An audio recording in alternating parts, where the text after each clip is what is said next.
Hello, everyone, and welcome to the Women Redefining podcast, where women throughout Alberta are talking about how they are redefining entrepreneurship. My name is Stephanie Bakker-Hopf, and I am the podcast producer for this amazing series brought to you by the Women Entrepreneurship Knowledge Hub, or WEC for short.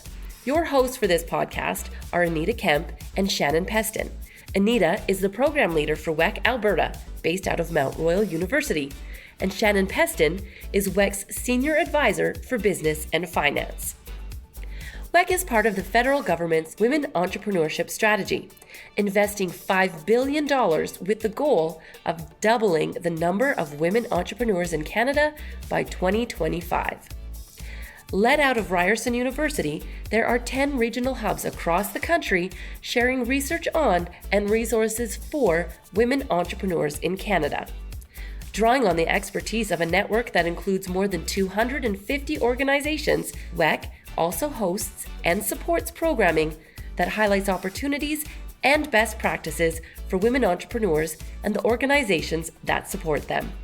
Through Women Redefining, we capture insightful and inspiring conversations to raise awareness throughout Alberta's entrepreneurship and innovation ecosystem, and raise the profiles of women entrepreneurs and their businesses so that we can continue to challenge the existing stereotypes of entrepreneurs and share firsthand how women are thinking, being, and doing entrepreneurship in Alberta.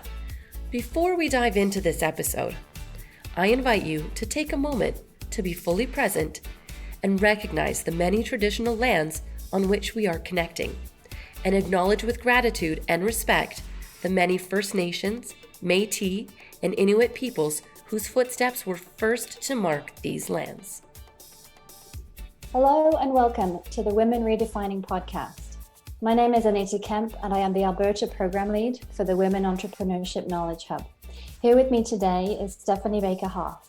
As the owner of Straight Arrow Consulting, Stephanie is not just an incredible podcast editor, her passion also lies in ensuring that what her clients deliver perfectly represents who they are, and what they create hooks their target audience with the flow, consistency, and compelling detail that only she can provide. Her mastery of branding began during her time in the music industry, and she impressively uncovers her clients' true selves with her innate ability to make you feel so at ease in her presence. You may not even realize she's asking all the right questions. This rare skill set allows her to make certain of a successful visual portrayal through the brand assets needed to successfully promote clients, their project, and their business. She is also a 40-something single mom to wonderfully loquacious and kind twin teenage girls, a proud mom. So you can bet that her interpretive skills are perfected on a daily basis. A truly multi-talented creative, Stephanie admits a substantial vulnerability when it comes to lattes, her dog, and great whiskey. And you'll often find her happily admiring our beautiful Alberta skies with one or all of these at her side. Welcome, Stephanie. Oh, thank you. It's like, oh, is that me? That's you. Yeah. And before we begin, I want to let our listeners know that Stephanie is the editor of our Women Redefining podcast, and she kindly agreed to be a guest on the episode. She's on the other side of the table today. Yes, it feels a little bit strange, even though, I'm pretty comfortable in front of the microphone. Mm-hmm. Yeah. So I've gone through your bio. I've introduced kind of a little bit about who you are and what you do, but I want to ask you to tell us your story of your entrepreneurial journey, like when a spark of an idea appeared through to where you're at today with your business. Well, it's really interesting kind of when you take a step back and look at all of the different things that you've done and the different experiences that you've had, and kind of see how they've all kind of led to where you are currently. And so for me, I feel like my entrepreneurial journey has probably always been a little bit of a seed there. My dad is a carpenter by trade and has always had his own business, building houses. And so I kind of saw a little bit how that worked for him as growing up. And, when I got a little bit older, helping him with the computer stuff, for example, and just seeing that work ethic where, he's out there doing the thing all day. And then at home, he has to still be looking for the next job and doing bids and quotes and kind of all of those things. So I think there's a little bit of that kind of in my blood, so to speak.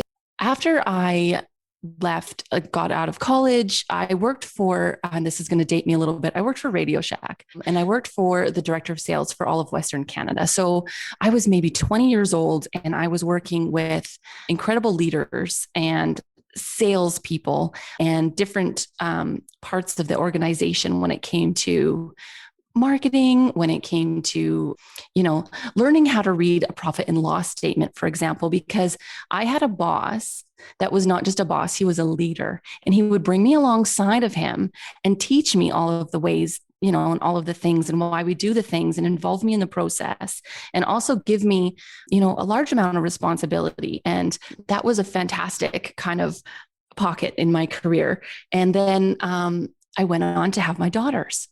And after my daughters, I really didn't want to quit working, but 2 babies and childcare. And, this goes back to, talking about gender equality and stuff, right? Well, my husband at the time, he's the one that made most of the dough. So I stayed home with my daughters, which was a beautiful time.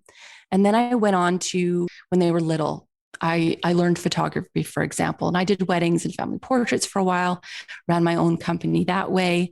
And then I ended up getting an opportunity to work in radio. I loved radio. Music has always been a big part of my life and who I am. And what happened during that time was I would spend a lot of time with artists, interviewing them, supporting them, going to their shows, talking to them, and, and helping, however I could, because I loved music. I love the power of music. I love that music is sort of this universal language. And then a lot of them would be like, you know what? You would be an amazing tour manager. You would be an amazing manager. And so this kind of little nugget started going in my head that, you know what, maybe there's a different way that I could be, working within music and helping. And that led me to an amazing partnership with a small music management company. And I remember I was going through the craziest time in my personal life as well. So I had just, separated from my husband, and I'm doing radio, but I was feeling very like, there's more. I can do something more. I can make a better impact. Radio is lovely, but it's also very commercial, right? So for me, as someone who loved music and believed in music, not just as a business, but as in, a way that is medicine for people. It helps people heal. It helps people process. Like, I get really kind of deep into it. Radio is starting to feel a little bit like a straitjacket. And because I was a woman in radio, my ability and my earning capacity was limited. And now here I was, a single mom, wanting to be able to support my kids, and also just kind of shedding this idea of being in this, wife, mom role who happens to also kind of do radio. I wanted something a little bit more for myself. And so I took the biggest risk I've ever taken in my entire life. And I quit my radio job and started working for this small music management company.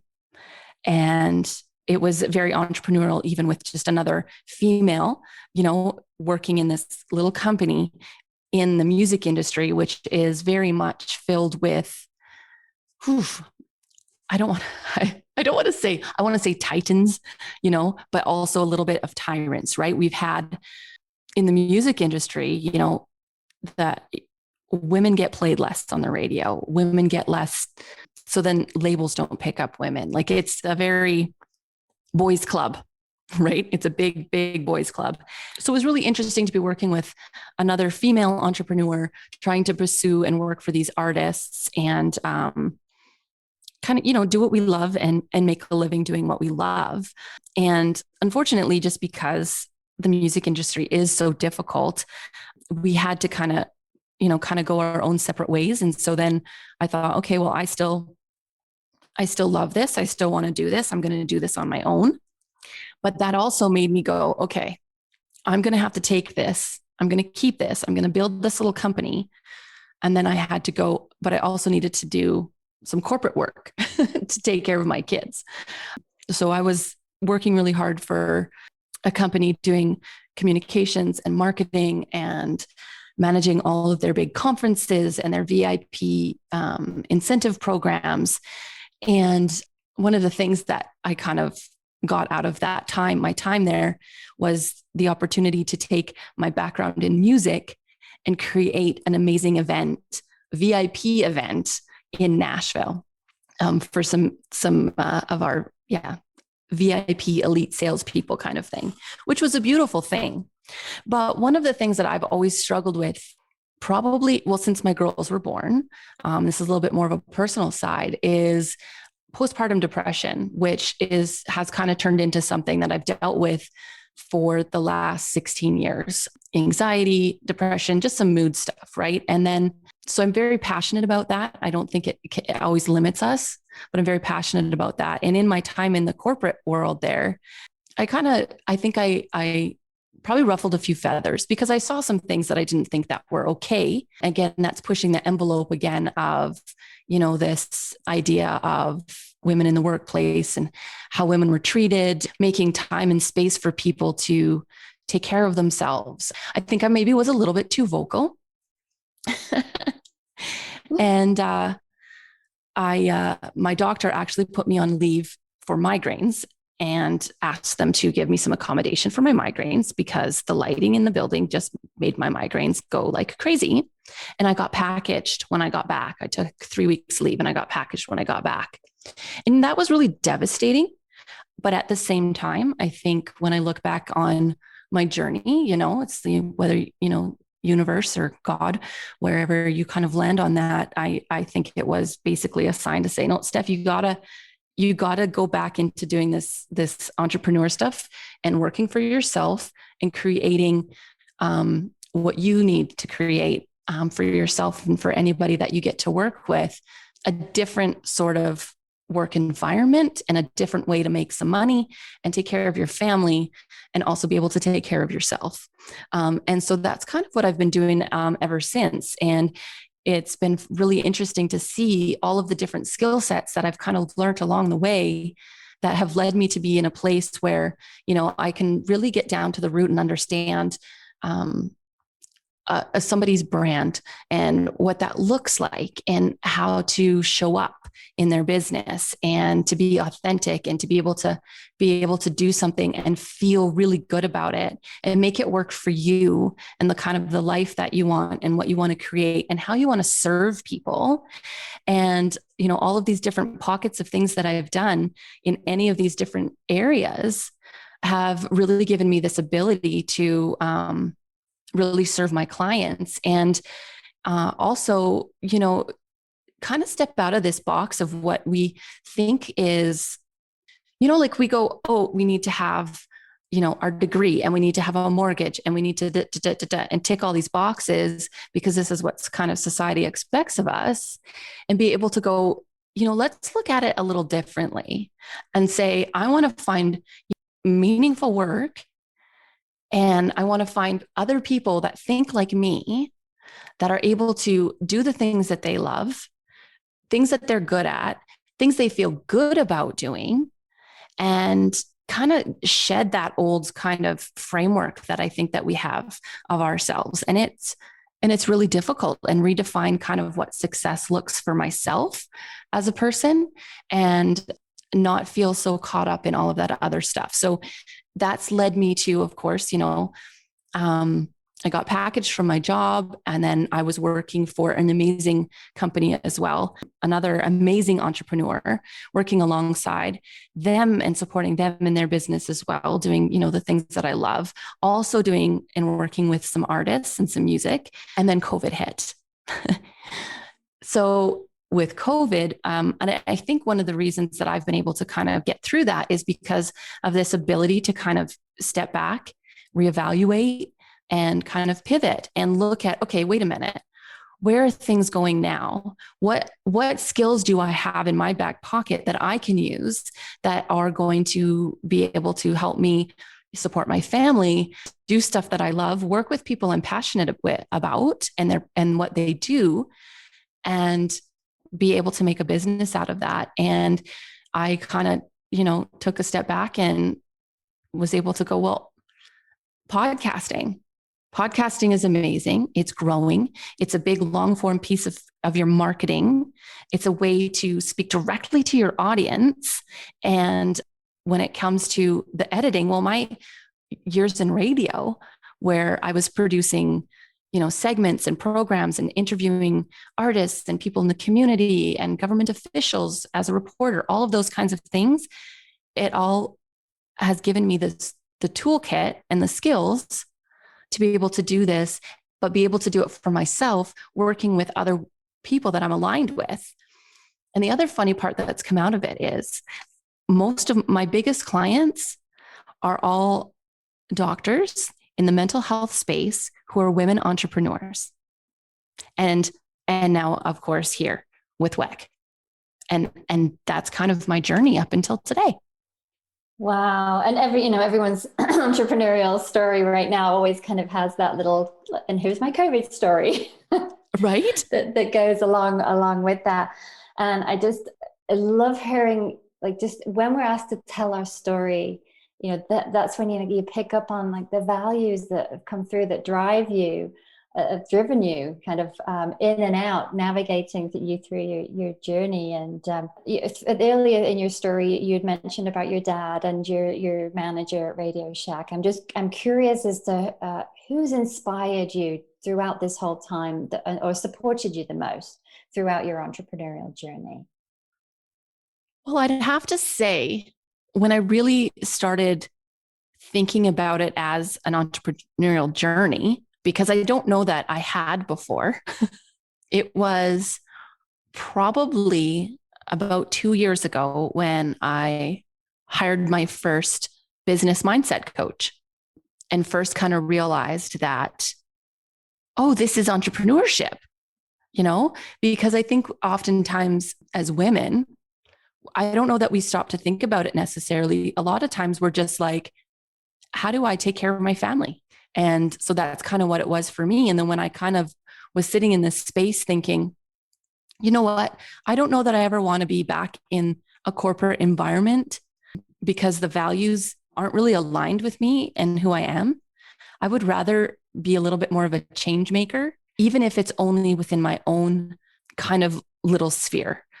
Yeah, I think that my business coach would probably have been, in the last couple of years, probably my biggest supporter. My family, of course, have always been great supporters, but it's taken a while. It took a little while for them to go, oh no, what you're doing is working and it's okay, and I feel like, even before my parents would be like, okay, but is that a real job?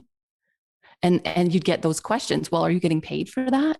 Right. And it took a little bit for them to understand, because I don't think that was something that I think it was just a new concept to them. The concept of my dad being a framer and having a company that builds houses.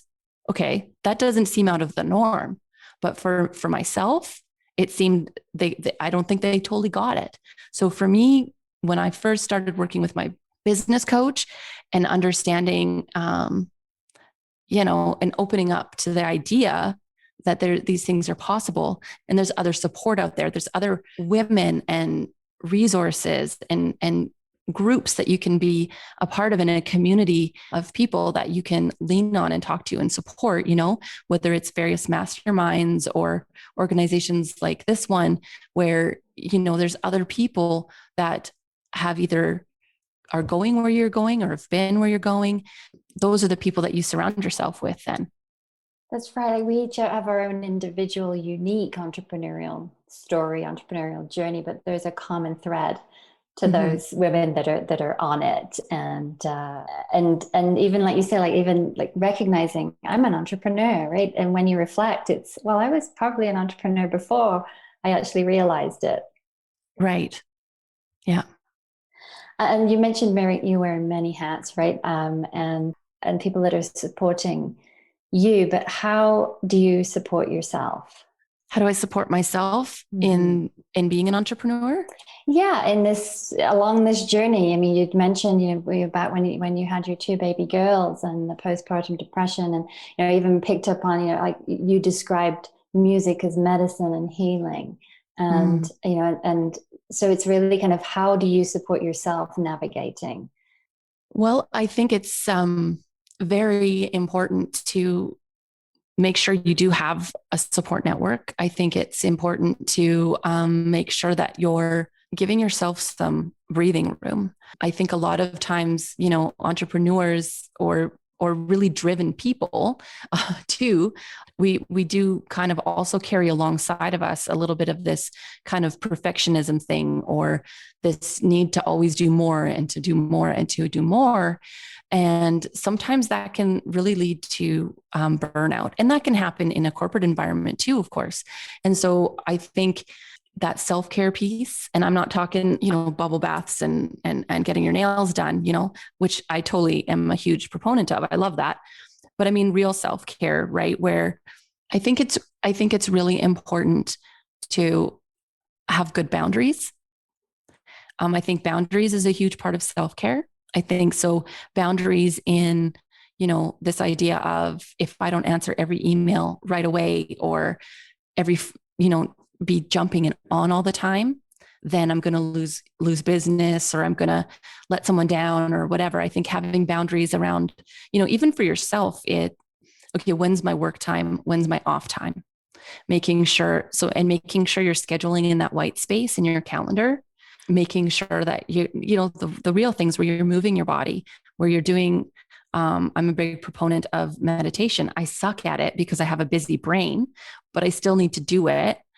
Drinking the water, making sure you're fueling your body right. Like, I really believe all of those things are super, super important for anyone, and not just entrepreneurs, but all of those things I think are really, really important, and having boundaries too. So, making sure your clients know that, okay, you know what, I might not, if it's in the evening, you go ahead and send me that Voxer. You go ahead and send me the voice note when you need to do it. And these are the times when I kind of respond, and you kind of build a flow with your clients too. And you work those boundaries so that you can protect the time that you're not working in your business, if that makes sense. So yeah, those real self-care pieces I think are super important. And I think that sometimes we can be really, really hard on ourselves. I know I am. And I think a lot of people can get really hard on themselves. And so making sure that you celebrate all of the little wins too, you know, those are just a couple of the things that I would recommend, or that I use.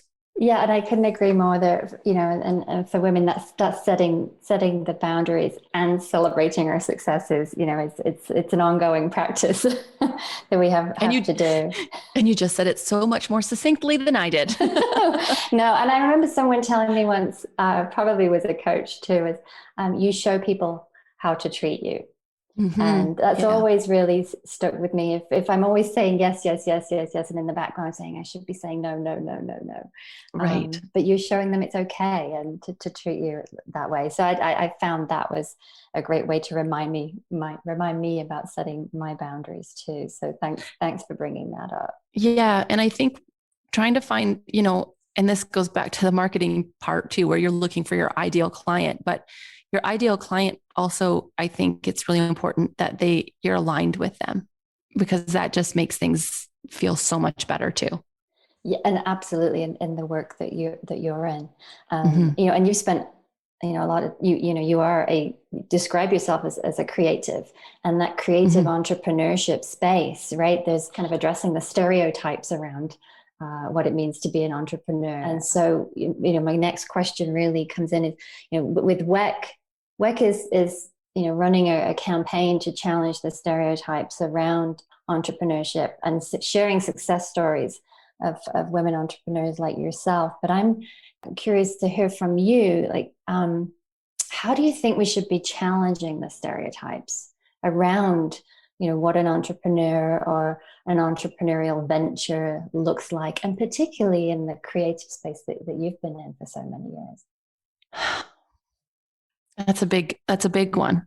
So I think I have kind of two pieces to that when it comes to the gender gap, I think that, we don't give enough credit to women that are out there doing something to, make extra money, support their families, or even just because their heart and soul and their brains need something else to do.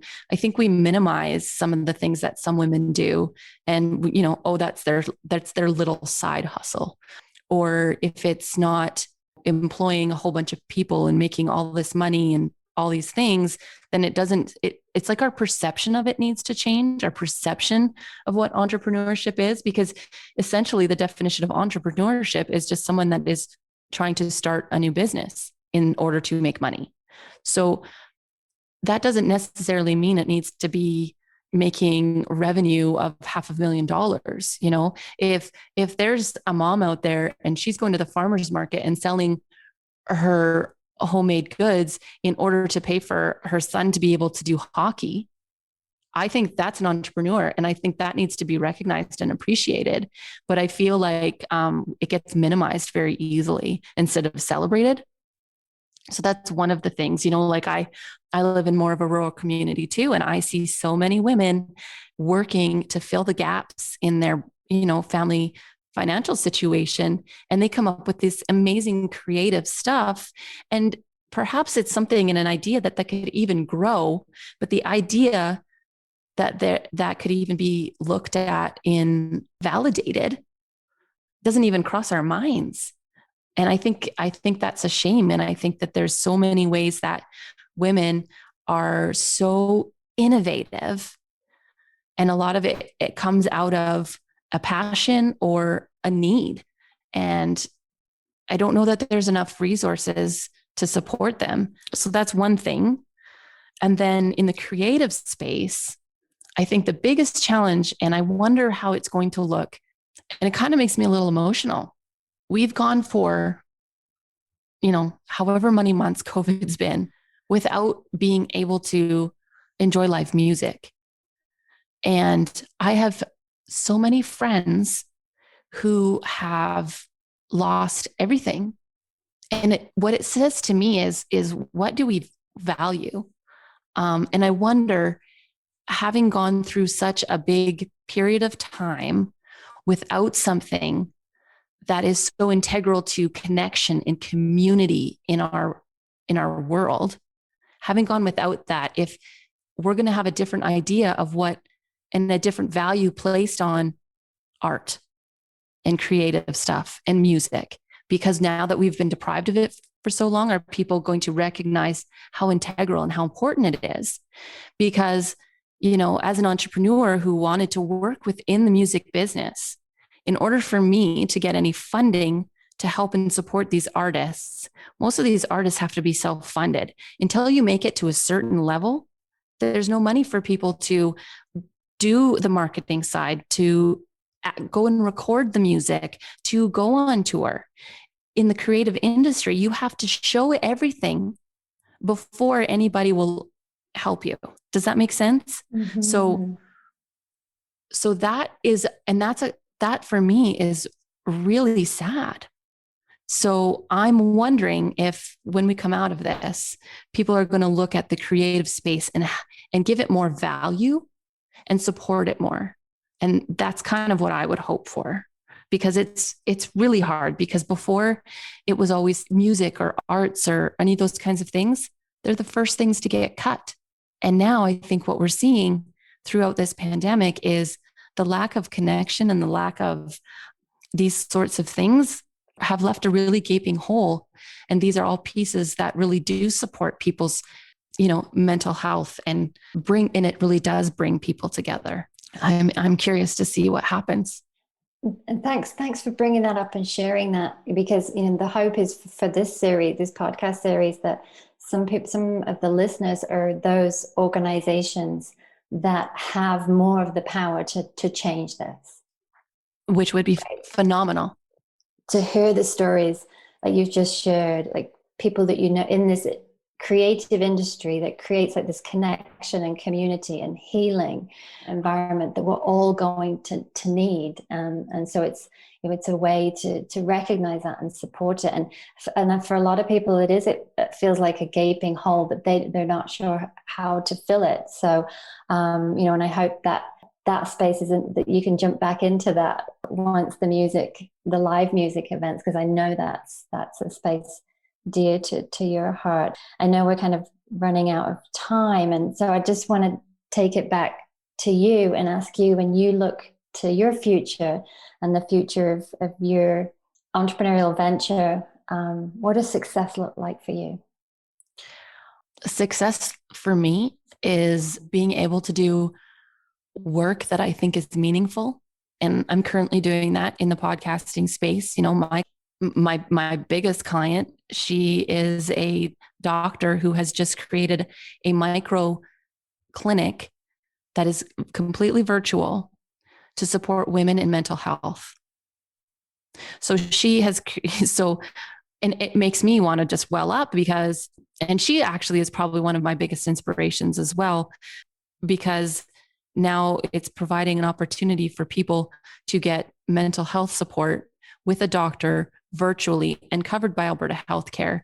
And when I bring that back into the music realm also, we have these artists that don't have any sort of, insurance plan, right? So here is someone that I get to work alongside who is creating something that I believe so strongly in, that I believe people need.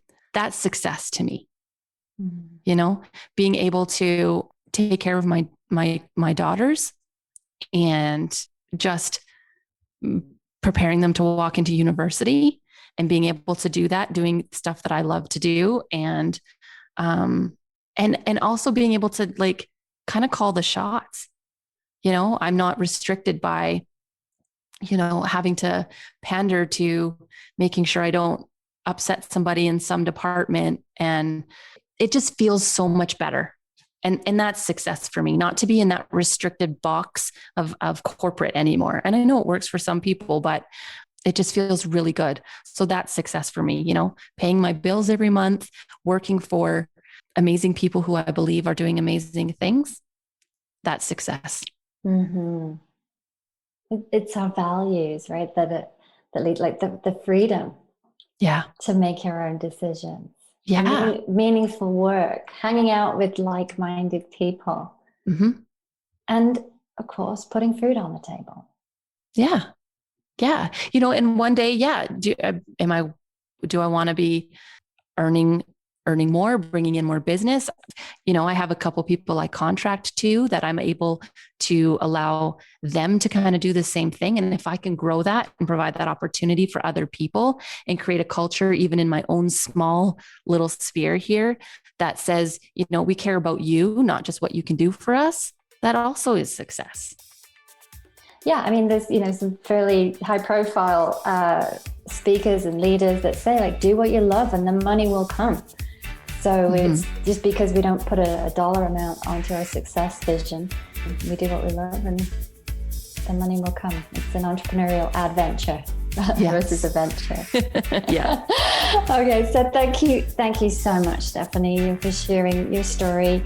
So inspiring, and particularly, giving a voice to the creative entrepreneurship space. My pleasure.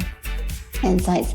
And so to our listeners, we invite you to tune into the full series of conversations in our Women Redefining podcast and check out the wek.ca, that's wekh.ca website, for our See It, Be It database, where you will discover over 1,000 successful women entrepreneurs like Stephanie across Canada. Thank you.